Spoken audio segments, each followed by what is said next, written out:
Et jordskælv med en styrke på 3,9 ramte nær Danmark i dag den 20. maj 2026 kiloliter.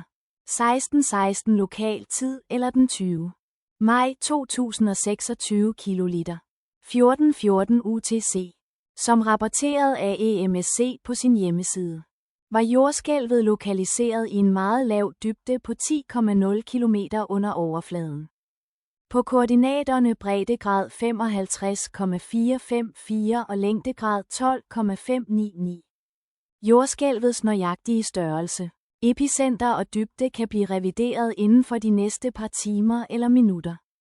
Efterhånden som seismologer gennemgår data og forfinerer deres beregninger, eller når andre agenturer udsender deres rapport. Byer i nærheden af epicentret omfatter Dragør, Region Hovedstaden, beliggende 16 km, eller kan 13,94 miles fra epicenter. Tårnby, Region Hovedstaden, beliggende 19 km, eller kan 11,8 miles væk.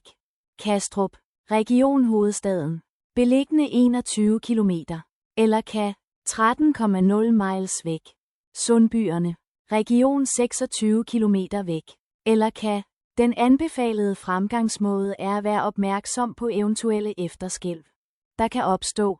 Vejrudsigten for området nær epicentret i dag forventes at være delvist overskyet hele dagen med regn. Vindhastigheder på op til 8,1 mile i timen.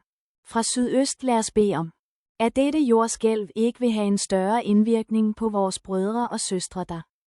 Og at der ikke vil være flere jordskælv. Amen.